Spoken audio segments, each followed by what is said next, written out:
예, 시작하죠. 네, 2024년 3월 19일 화해 모임 마가복음 35강을 시작을 하겠습니다. 자, 6장까지 끝났죠. 오늘부터 7장 들어가는데 6장이 멋지게 끝났어요. 이 게네사렛 이 호숫가 근처 게네사렛이라는 이 마을, 이 뜻이 풍요한 동산이라는 뜻입니다. 이름 그대로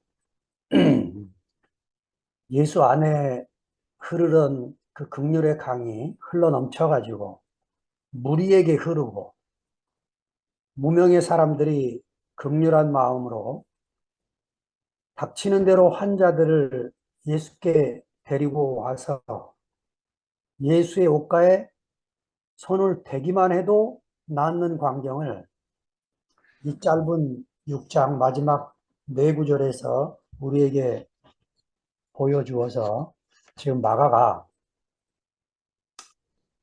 소위 말하면 이 낮고 천한 사람들 안에서 예수님이 어떻게 당신의 사역을 하고 있으신지를 잘 보여주고 있습니다. 자, 7장은 이 소식이 이제 예루살렘까지 퍼지게 된 거예요. 게네사렛 호숫가에서 있던 이 주님의 사역이 예루살렘까지 퍼지게 돼서 종교 지도자들이 가만히 있을 수가 없죠. 서기관 몇 명이 이제 그 지도로 봐서는 이제 내려오는 게 아니고 올라오는 거죠. 올라오게 됐습니다. 바리새인이라는 바리새인들과 또 서기관 중에 몇이 예루살렘에 와서 예수께 모였다. 이 바리새인이라는 말이 히브리어 푸르심에서 나왔는데 뜻은 분리된다는 뜻이라는 거죠. 히라버로 파리사이오이, 여기서 이제 바리새인이란 이름이 붙었는데 그 왜 분리주의자로 불렸냐면은 원래 이 출애굽기 30장 17절에서 21절에 보면 제사장만 그 해야만 하는 성소에 들어갈 때 물두멍에 물을 가지고 씻어야 되는 이 정결례에 대한 강조가 나와 있는데 이 말씀을 이 바리새파 사람들이 일반화시킨 거예요. 이거 꼭 제사장만 지켜야 될 게 아니고 하나님의 백성들은 모두 다 이렇게 씻고 정결한 규례를 지켜야 된다. 이래서 이제 하나님의 거룩함으로 돌아가자 이런 캐치프레이스를 걸고 이 사람들이 세상과의 분리를 추구하며 사는 사람들이 돼서 분리주의자 이런 이름이 붙게 되었습니다. 거기다가 이제 이 예루살렘에서 내려온 서기관, 이게 이제 마가가 표현하는 방식인데 앞에 3장 22절에서 30절에서 무슨 일이 있었냐면 예수님이 귀신을 쫓아내고 이런 사역을 하니까 이 사람들이 예루살렘에서 내려와서 무엇을 비난하느냐 하면 이 예수가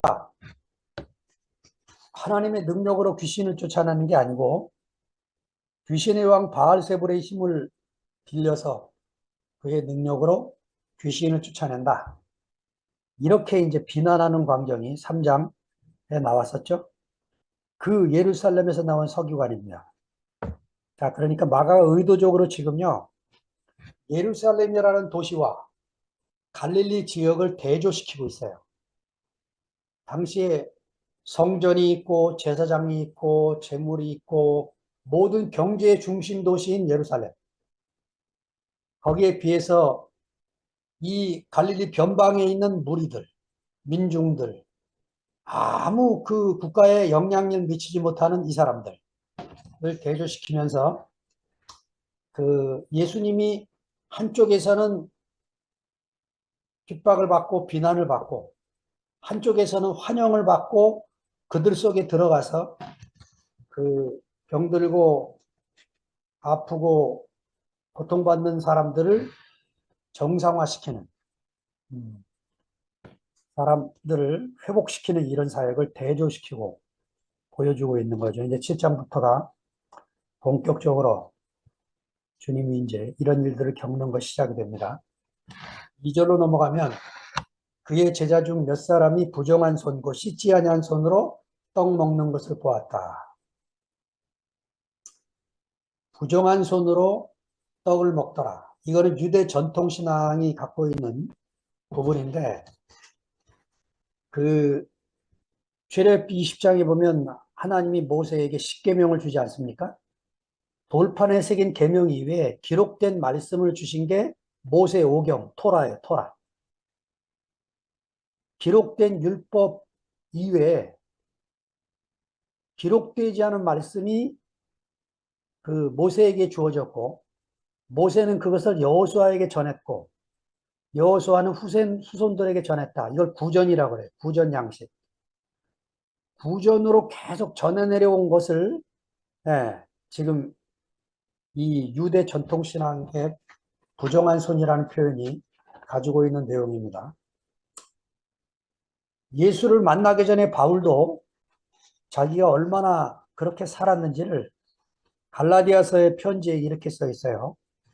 1장 13절 14절에 보면 내가 이전에 유대교에 있을 때 행한 일을 너희가 들었거니와 하나님의 교회를 심히 핍박하여 잔해하고 내가 내 동족 중 여러 연장자보다 유대교를 지나치게 믿어 내 조상의 유전에 대하여 더욱 열심히 썼다. 이 조상의 유전, 이게 바로 지금 앞에서 말한 유대 전통신앙입니다. 히브리어로 할라카라고 하는데 이 할라카라는 것을 구전 양식을 기록을 한 게 탈무드입니다. 이 탈무드가 얼마나 많은지 저는 처음에 그냥 한두 권 있는 줄 알았어요. 무지무지한 탈무드가 있습니다. 바벨론 탈무드가 따로 있고 팔레스타인 탈무드가 따로 있어요. 왜 그러냐? 이 사람들이 포로기 때부터 포로로 끌려갔지만 율법을 따라 살아야 될 거 아니에요? 그러니까 에스라 시대부터 BC 5세기 시대부터 AD 6세기까지 거의 1000년의 기간 동안, 예, 바벨론에서도 탈무드를 만들었고 팔레스타인에 돌아와서도 탈무드를 만들었고 어마어마한 분량입니다. 그러니까 이 안에 내용들이 문서로 기록된 성문서화된 이 토라 모세오경 이외에 이거를 어떻게 지켜야 될 것이냐, 그것에 대한 율례와 규례, 전통과 유전, 이것들을 전부 기록을 하고, 예, 대단한 백성들의 하여튼 이 기록 문화에 있어서 우리나라도 뭐 고려실록, 이조실록을 보면 우리나라 만만치 않은 기록 문화를 가지고 있는데, 그 이런 전통이 지금 이스라엘 사회를 지배하고 있는 것입니다. 자, 3절로 넘어갑니다. 이에 바리새인들과 서기관들이 예수께 묻되 어찌하여 당신의 제자들은 장로들의 유전을 준행치 아니하고 부정한 손으로 떡을 먹습니까? 이 사람들이 뭘 지적하러 온 건 아닌 것 같아요. 근데 음식을 같이 먹다가 보니까 제자들이 금방 눈에 띄는 거죠. 손을 안 씻고 먹는 게. 이거 뭐 위생적으로 씻고 먹는 건 좋죠. 근데 이 종교가 붙으면 그런 문제가 아닌 거예요. 저도 이제 기독교 목사하다가 이 세계에 왔는데, 제가 기독교 목사하면서 제일 불편한 게 뭐냐면, 식당에 가면 교인들이 밥을 먹을 때 꼭 저를 대표 기도를 시키는 거예요. 각자 기도하자 그래도 안 된대. 목사님이 축복 기도를 해야 된대. 아이고, 그게 얼마나 불편한지. 오늘도 홍성 식구들하고 점심 먹으러 갔더니 제 뒤에 앉아있는 손님들이 기도를 하더라고. 목사님인 것 같아. 성도들하고. 이야, 저기서 내가 빠져나왔구나 하는 생각이 드는 거예요. 예, 이 사람들도 어떤 종교적인 행습이 몸에 배면 그걸 하지 않는 사람들은 금방 눈에 띄는 거죠. 예, 그 장로 유전이 뭔가 하고 보니까 3절 4절에 나와 있죠. 장로들의 유전. 음식을 먹기 전에 손을 씻고 시장에 갔다가 돌아오면, 아고라 광장에서 돌아오면, 예, 거의 목욕 수준으로 씻어야 되고, 그릇 씻기, 잔, 주발, 녹그릇. 여러분 표준 세변역에는 하나가 더 나와 있는데 침대 씻기가 나와 있어요. 이 침대는 우리가 쓰고 있는 이런 침대가 아니고 영어의 카우치, 그런 침대를 말하는 거죠. 편한 의자. 이런 종교적인 전통을 지키지 않으면 위생이 나쁜 사람이 아니고 부정한 사람이 됩니다. 부정한 사람. 이게 문제가 되는 거죠. 제가 여기다가 탈무드 소각 사건을 하나 써놨는데요. 1242년 6월에 벌어진 이, 이 사건. 그러니까 교황 그레고리 2세가 그 유대교에서 기독교로 개종한 학자가 하나 있었어요. 니콜라스 도닌이라고 하는 이 사람이 그 탈무드에 써 있는 이게 얼마나 성서에서 빗나갔는가 하는 논문을 35개나 씁니다. 이거를 보고는 교황이 파리 한복판에서 탈무드 문서를 소각하는 공개 소각식을 엽니다. 그래가지고 마차로 24분량이 되니까 얼마나 많은 책이 되어졌을까요? 네. 근데 이게 그때만 있었던 사건이 아니고 그 이후도 계속 있었다는 거죠. 제가 이걸 왜 기록했냐면요. 당시 유대교를 핍박하는 사람들이 기독교인이었습니다. 중세 천년간에 그 유대인들이 나라를 잃어버려서 유랑 생활하는 것도 억울한데 그 사람들을 얼마나 그 인종차별을 하고 못 살게 굴었는지 고통을 엄청 담아가 살았다는 거죠. 기독교인들이 왜 핍박을 했을까요? 예수를 죽인 원흉이라는 거죠. 예수를 죽인. 그러니까 하나님 말씀을 나한테 적용하지 않으면 무시무시한 일이 벌어지는 겁니다. 네. 하나님 말씀을 다른 사람에게 적용하면 무서운 칼이 돼요. 네. 하나님 말씀을 들으면 나한테 적용을 해야죠. 네. 내가 주님을 따라 살기 위해 필요한 말씀을 남에게 적용을 하면 엄청난 일이 벌어지게 됩니다. 그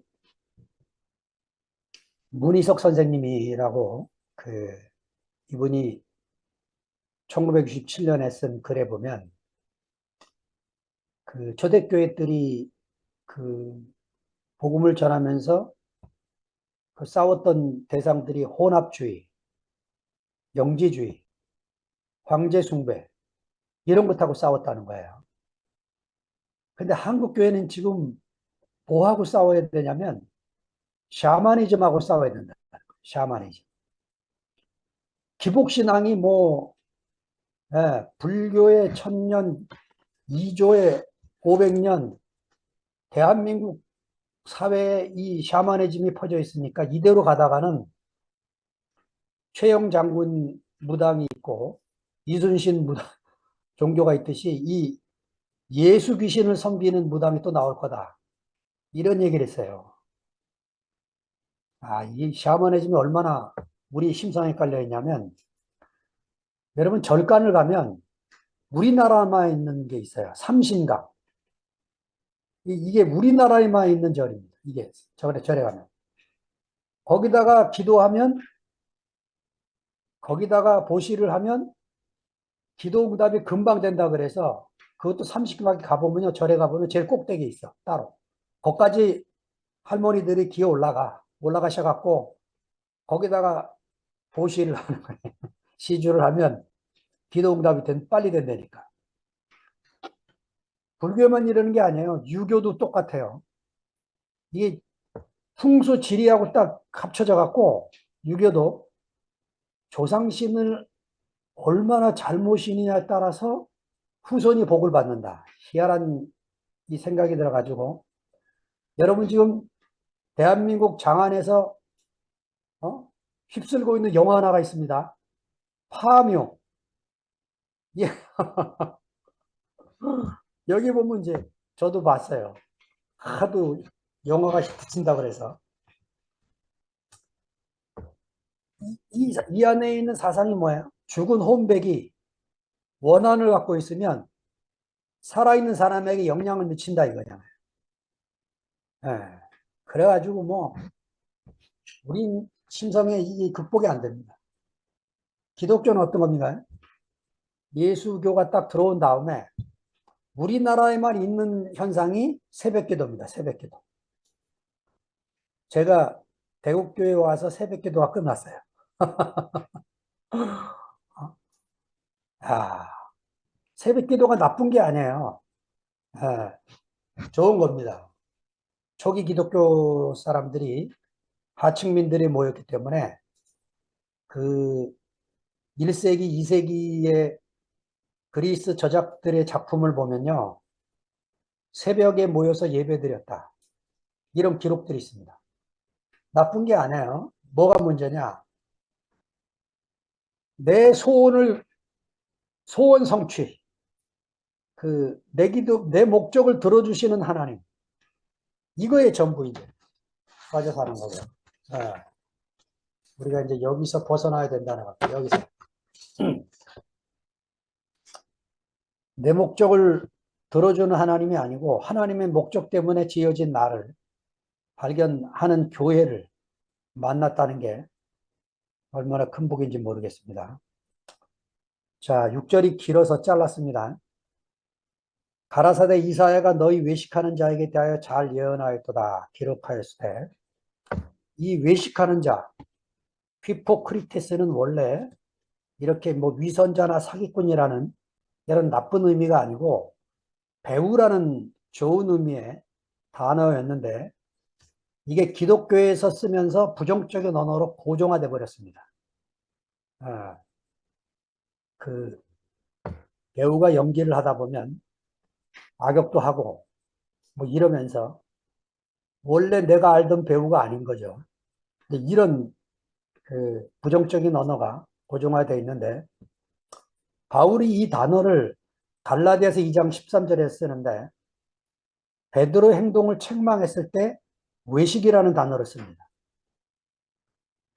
그러니까 이 외식이라는 이 말이 아주 기독교에서는 엄청난 비난이 하고 정죄 용어인데 베드로가 그때 무슨 일이 벌어지냐면 안디옥 교회는 이방 교회니까 유태인들이 거의 없고 이방인들 중심의 교회입니다.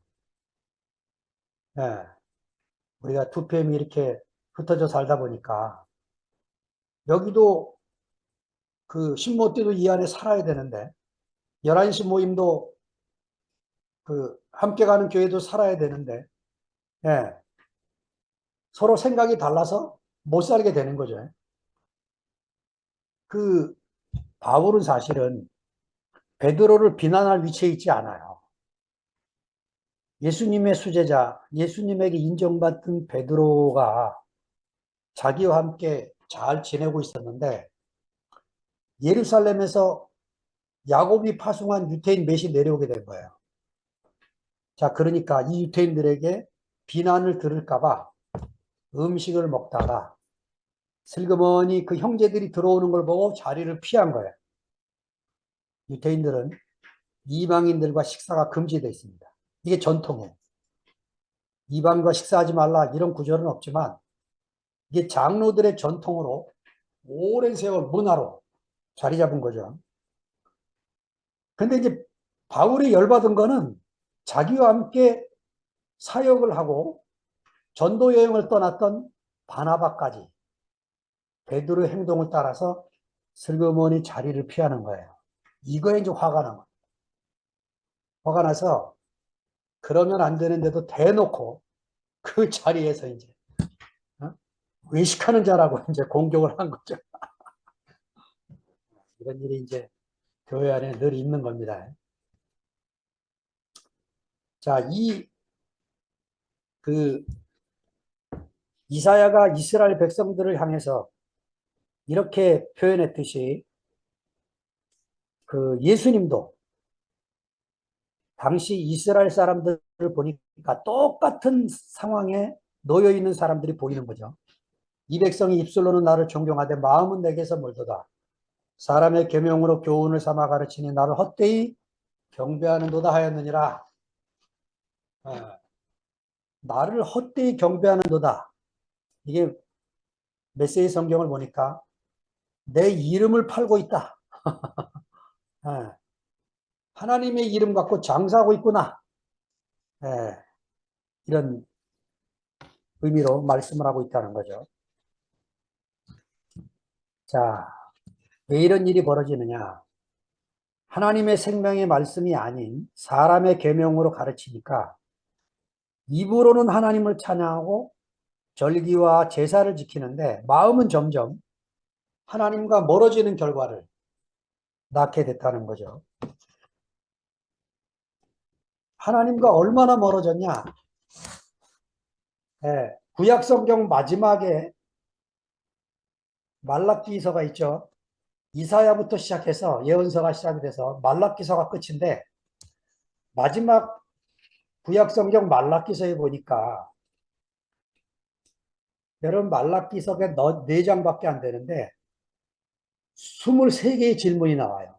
이 말라기서 4장에. 근데 1장에서만 11개의 질문이 써 있습니다. 자, 뭐 다 읽을 순 없고 그 6절부터 제가 10절까지 보면 여기에 이제 8개의 질문이 써 있는데 읽어봅니다. 내 이름을 멸시하는 제사장들아, 나 만군의 여호와가 너희에게 이르기를 아들은 그 아비를 종은 그 주인을 공경하나니 내가 아비일진데 나를 공경함이 어디 있느냐? 이런 질문에 내가 주인일진데 나를 두려워함이 어디 있느냐? 너희는 이르기를 우리가 어떻게 주의 이름을 멸시하였나이까? 벌써 질문이 3개 나오죠. 하는도다. 너희가 더러운 떡을 나의 단에 드리고도 말하기를 우리가 어떻게 주를 더럽게 하였나이까? 이런다는 거예요. 이는 너희가 주의 상은 경멸히 여기는 것이라 말함을 인함이니라. 만군의 여호와가 이르노라. 너희가 눈먼 희생으로 드리는 것이 어찌 악하지 아니하며 저는 것 병든 것으로 드리는 것이 어찌 악하지 아니하냐. 이제 그것을 너희 총독에게 드려보라. 그가 너를 기뻐하겠느냐? 너를 간합하겠느냐? 이 간합이 기쁨으로 받겠느냐? 이 소리죠. 질문으로 계속 나옵니다. 말라기 양식이. 만군의 여호와가 이르노라. 너희는 나 하나님께 은혜를 구하기를 우리를 긍휼히 여기소서 하여 보라 너희가 이같이 행하였으니 내가 너희 중 하나인들 받겠느냐. 제가 왜 이렇게 읽어하냐. 10절 때문에 그렇습니다. 10절이 결정판인데 만군의 여호와가 이르노라. 너희가 내단 위에 헛되이 불사르지 못하게 하기 위하여 너희 중에 성문을 닫을 자가 있었으면 좋겠도다.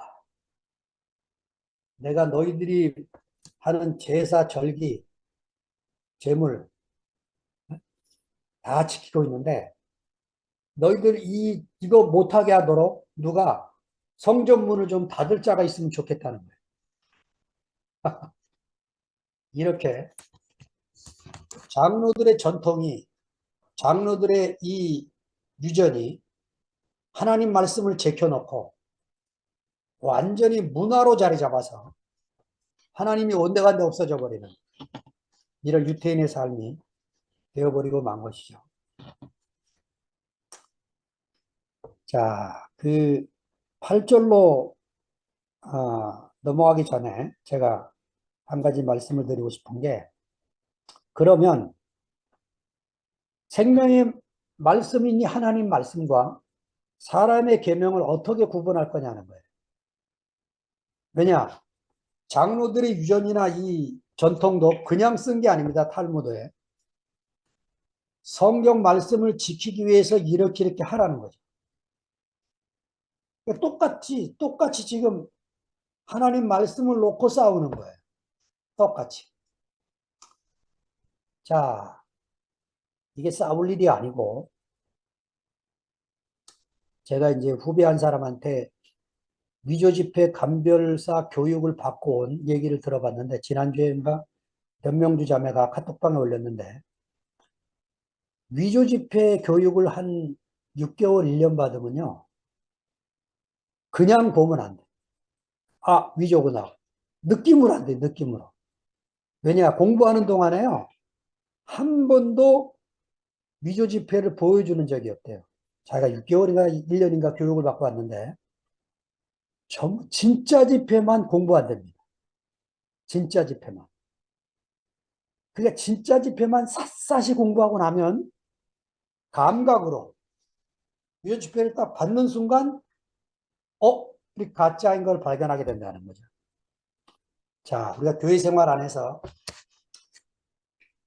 네, 똑같이 하나님 말씀을 다 얘기하죠. 그러나 하나님의 생명으로 하는 말인지 저게 하나님의 생명이 아닌 것 지식으로 하는 말인지 우리가 이렇게 같이 듣다 보면은 저절로 알아지는 거죠, 저절로. 그걸 꼭 말을 해서가 아니고, 예. 그거를 제일 잘 감별하는 방법이 교회 생활을 하는 겁니다. 제가 여기서 화요일마다 대단한 말씀을 한다 할지라도 형제들 안에서 그 하나님 말씀이 살아나지지 않으면 그건 다 헛방이에요. 우리 안에서 우리의 생명으로 살려내는 하나님 말씀. 이게 우리에게 필요한 거예요. 이야, 그런 점에서 지난주일 날 제가 말씀을 듣다가 눈에서 눈물이 저절로 나는 거예요. 야, 형제들 간증이 이렇게 아름다울 수가 있을까요? 제가 일산에 살면서 공성까지 한 25년 됐는데 처음으로 제 마음에 야, 대구 가서 살고 싶다 하는 마음이 지난 주일날 형제들 간증을 들으면서 온 마음에 그렇다고 제가 뭐 마음대로 어디를 갈 수 있는 사람은 못 되지만 이야, 정말 좋다. 형제들. 아니, 저는 못 들었는데 최정림 목사님이 자기는 첼로 소리를 확실히 들었대. 그래가지고 광수 형제를 간증에 끄집어내는 거예요. 야, 광수 형제부터 봉순 자매, 그리고 스터나 자매, 은나까지 이, 이 아마추어들이 모여서 하나님을 그 찬양하고 있는 이 실내악단, 이 앙상블, 이게 옹알입니다, 옹알이. 예. 전문가들을 모아놓으면 멋지긴 연주하겠지만 그 엄마와 아이가 나누는 대화, 이 옹알이 대화가 없어지는 거예요. 예.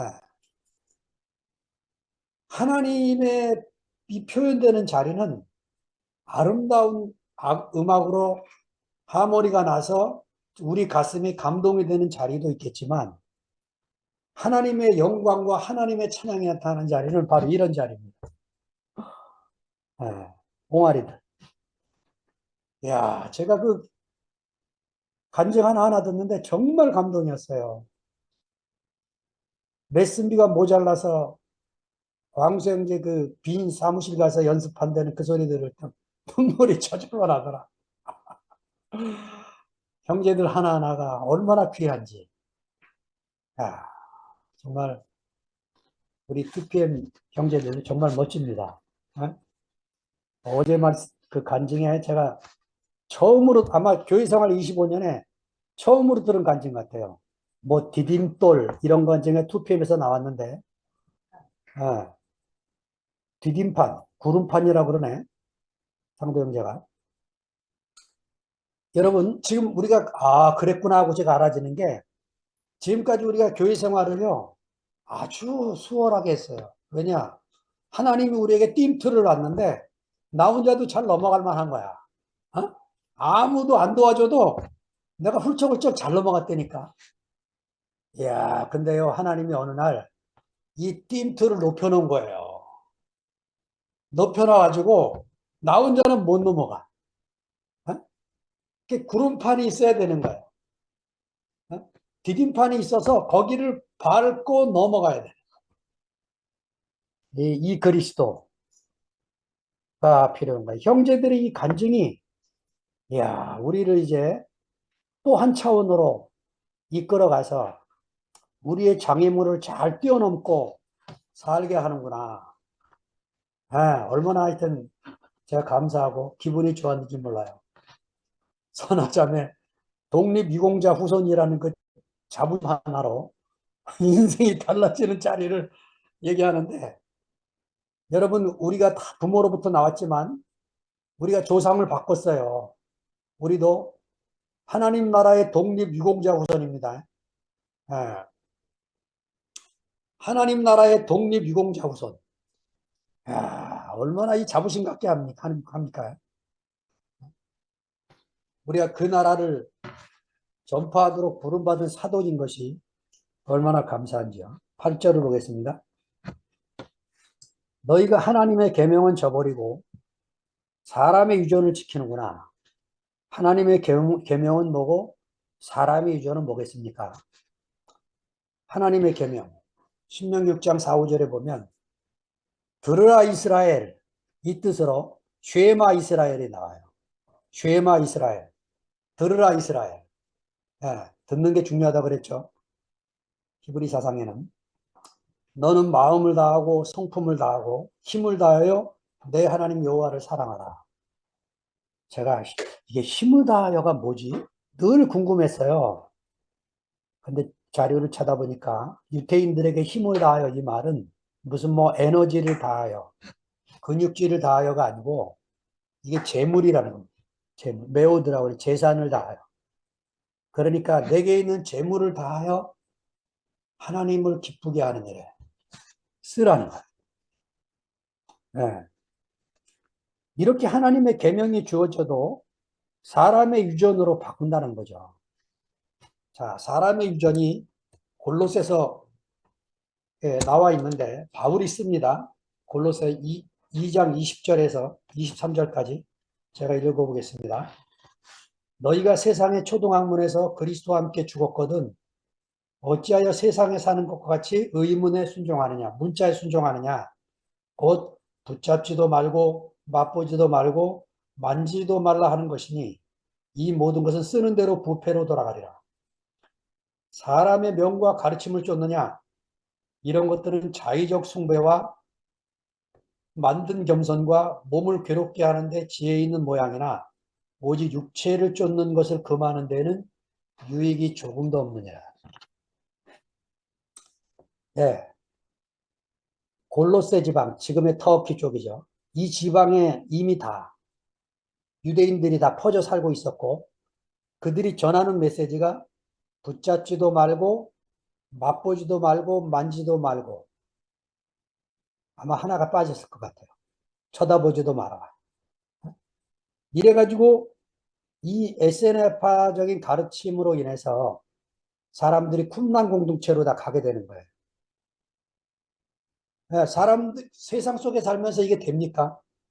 붙잡지도 말고 맛보지도 말고 만지도 말고 쳐다보지도 말라 그러면 그래가지고 다 사막으로 가서 동굴 속에서 살면서 이들이 부정하지 않도록 정결한 말씀을 따라 살기 위해서 과감하게 떠나게 되는 거죠. 우리나라에서 여러분들은 잘 모를 텐데 유튜브 하나 보니까 아가동산보다 심한 그룹이 하나 한국에 있었는데 이 목사님을 이 교회에서 우리 교회처럼 옛날에 우리 교회처럼 아버지하고 불렀어요. 근데 어느 정도 심하냐면 이 교인들이 자기 자녀들, 딸들이 나 목사님한테 시집가고 싶어요. 나 목사님 신부 되고 싶어요. 그러면 그거를 기뻐하고 목사님하고 결혼식을 추진하고 그게 주민들에게 막 공격을 받고 이단화되고 난리치니까 이 사람들 전부가 비행기를 타고 브라질로 이민을 가버려요. 그 브라질 어마어마한 땅에다 지금도 건물을 짓고 이 사람들끼리 수백 명이 모여 살고 있습니다. 매일 목사님 신랑과 춤을 추고 놀고 학교도 안 가고 자기들끼리 교육시키고 공부하고 자기들끼리 돈 벌고 공동생활을 하고 있어요. 세상과 격리돼서. 무시무시한 가르침이 너무너무 많아요. 붙잡지도 말고 맛보지도 말고 쳐다보지도 말고 만지지도 말고. 이게 얼마나 쉽습니까, 기가 가르치는 게. 사는 건 다른 문제죠. 자, 그러니까 지금 마가 예수가 문제 삼는 게 뭐냐? 씻지 않는 손이 문제라는 게 아니에요. 이 부정한 손, 씻지 않는 손이 문제가 아니고 자기들의 가르침을 따르지 않으면 무조건 정죄하는 이 부정한 사람, 이 사람이 문제라는 거죠, 이 사람. 그러니까 어떤 사람됨이 문제가 되는 거지, 뭐를 해고 안 했다고 부정한 사람이 되냐는 거죠. 자, 9절로 넘어갑니다. 자, 근데요, 여러분 8절과 9절을 잘 보세요. 내용이 똑같은데 문장이 뒤집어졌습니다. 그렇죠? 사람의 유전을 앞당겨 놓고 하나님의 계명을 넘긴 게 9절이에요. 자, 이래서 학자들이 마가도 그냥 자기가 책상 앞에 앉아서 머리 굴려서 창작을 한 게 아니고 자료들을 수집했을 것이라는 거. 그러니까 1절부터 6절, 8절까지가 한 본문이고 9절부터 13절까지가 또 다른 자료를 합쳐놓은 거라는 거죠. 이것을 선마가라고 그래요. 선마가.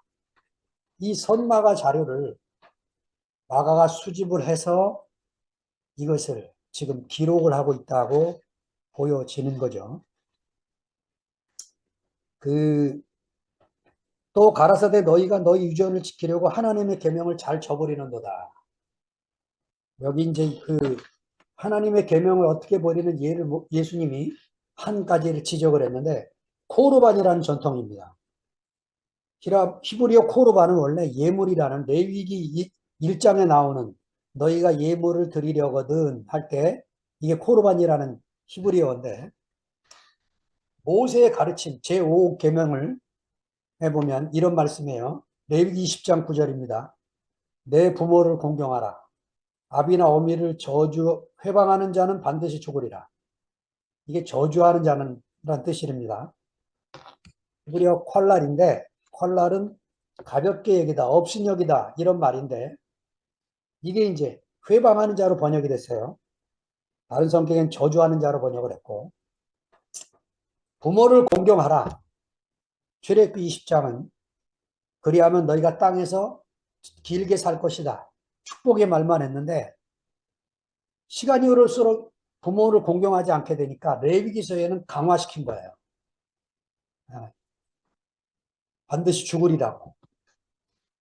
그런데 유전에서 너희 유전, 장로들의 유전에 코르반이라는 말을 이렇게 바꾼 겁니다.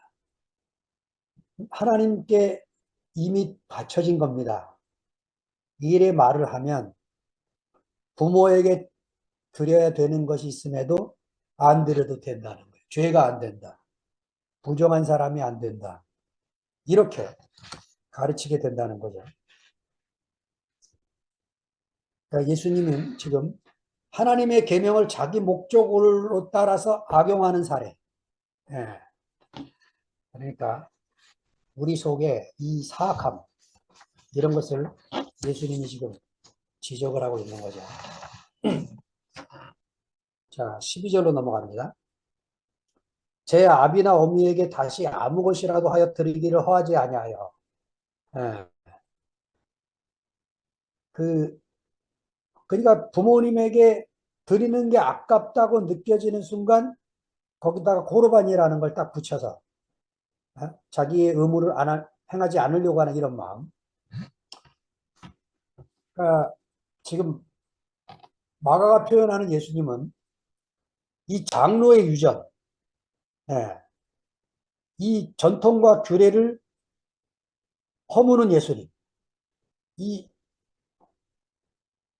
이 사회적 경계, 이거를 지금 계속 허물고 오시다가 여기 와서는 예, 또 다른 부분을 지금 도전하고 허무시는 것을 보고 있는 거죠.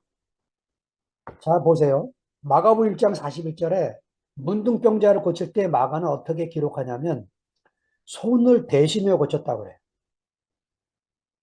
예, 문둥병자는 손을 대면 안 됩니다. 레위기서에 부정해져요. 이렇게 일부러 사회적인 금기사항을, 율법에 금하는 사항을 의도적으로 깨트리는 거죠. 자, 그 소녀야 일어나라 하면서 손을 잡아 일으켰다. 그때 그 소녀 상태가 시체였어요. 죽었어요. 시체를 만지면 안 돼요. 랍비가 더군다나. 소녀의 손을 잡고 달리다고 마신 거예요. 그 혈류병 여인은 랍비를 만지면 안 돼요. 가까이 하면 안 돼. 근데 예수님 모르게 뒤로 돌아가서 그의 옷깃을 만지면 나을 것 같아서 몰래 만진 거죠. 야, 그냥 지금 바쁜 시간에 지나가도 되는데 야이로의 심정과는 상관없이 뒤를 돌아보면서 누가 내 옷에 손댔냐. 그리고는 이 여인이 고백을 하니까 예수님 말씀 보세요. 딸아, 내 믿음이 너를 구원하였으니 평안히 가라. 내가 네 병을 고친 게 아니라는 거죠. 내 믿음이 너를 구원해. 내 믿음이 너를 고쳤다.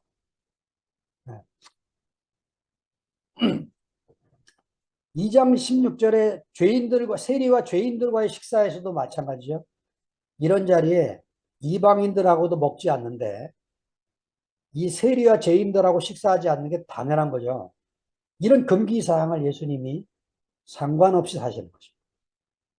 이 무덤에 사는 거라사 광인. 여러분, 무덤가를 왜 갑니까? 정상적인 사람들이 안 가는 곳이죠.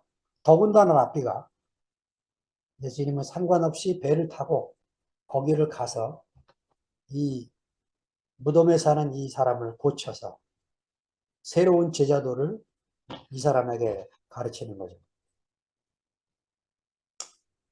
자, 그들이 볼 때, 이 바리새인들과 서기관들이 볼 때 예수님은 율법을 지키지 않는 사람으로 낙인이 찍혀지게 되고, 이 마가복음 7장부터 예수님의 삶의 태도가 점점 이제 죽음으로 몰고 가는 그런 광경을 그리고 있는 거죠. 너희가 전한 유전으로 하나님의 말씀을 폐하며 또 이 같은 일을 많이 행하느니라 하시고.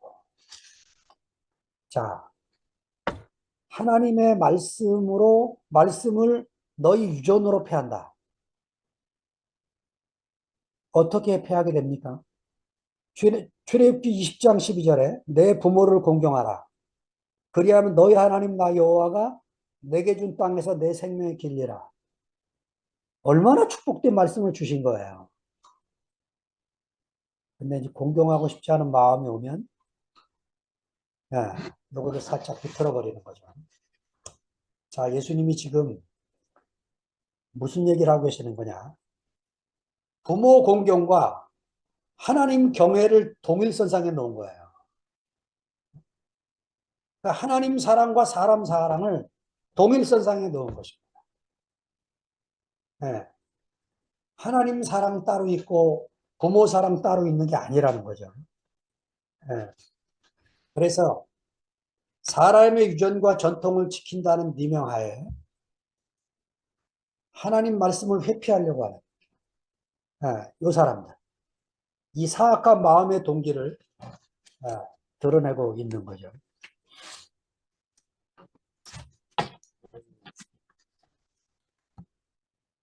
참 너무너무 이제 중요하죠. 제가 재밌는 얘기 하나 하겠습니다.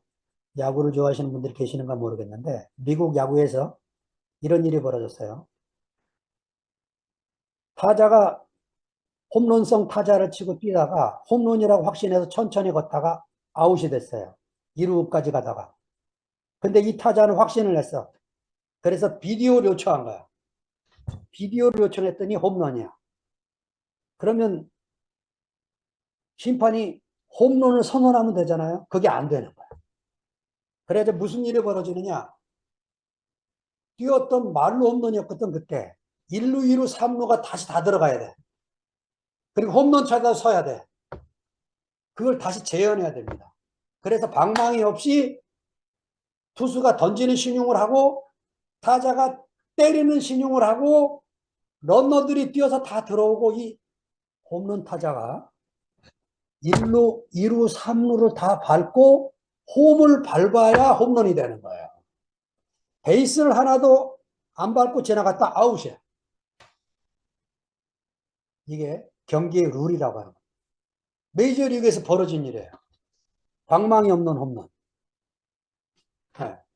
야, 여러분 생명은 굉장히 민감합니다. 하나님의 생명은 굉장히 민감해서 교회 안에서 새로운 가르침이라고 딱 나오면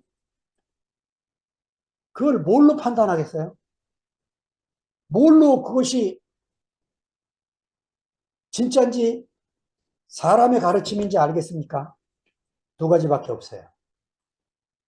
성서로 다시 돌아가야 되고 정말 하나님 말씀이 그런가 해서 베레아 사람들처럼 다시 봐야 되고 그 다음에 교회 안에서 그것이 어떻게 퍼지고 어떻게 소화되고 어떻게 사람들 안에서 그 말씀이 효력을 발휘 하는가 하는 것을 우리가 알아내야 돼요. 두 가지밖에 없어요. 두 가지밖에. 야, 저는요, 이번에 간증 들으니까 3시 아니고 4시로 터졌네. 4시로 터졌는데, 어우, 제가 이 마가복음 이 7장을 공부하면서요, 야, 우리 2PM이 다 따라갔으면 어떨 뻔했을까? 함께 가는 교회까지 다 따라가서 신모띠하고 외치고 있으면 지금 어떤 일이 벌어지고 있을까? 끔찍한 거예요. 하나님은 똑같은 모양을 원하지 않습니다. 절대적으로 원하지 않습니다. 여러분, DNA가 다 다르게 짓는 게 하나님의 마음이에요. 네. 교파가 많아서 불편한 것도 있지만, 교파가 많다는 거는 하나님을 표현하는 양식이 다 다르다는 거예요. 네. 다 다르게 표현돼서 주님을 기쁘게 하는 거죠. 왜 예수 때문에 갈라집니까? 이게 말이 안 돼요, 말. 네. 그, 우리 안에서 정말 표현되고 있는 이 아름다운, 놀라운 간증들, 야, 우리가 계속 이어져 가야 되죠. 육신은 가셨지만, 지금도 형제들 가슴팍에 새겨진 그 말씀은 남아서 우리에게 또 유증되고 있는 이수진 어머님 간증. 예.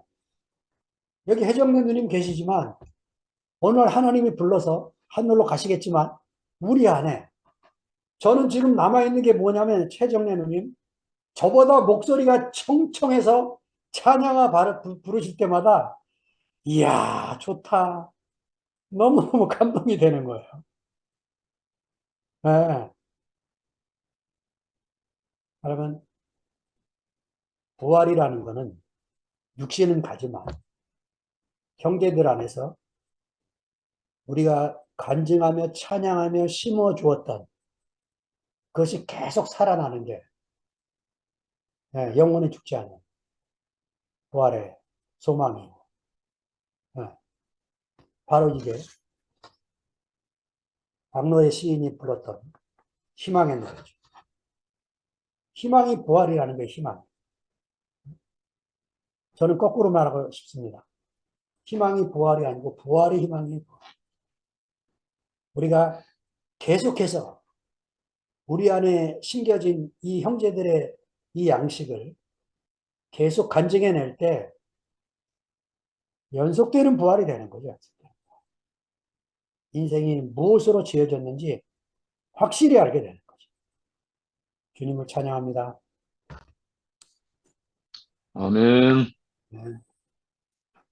아멘.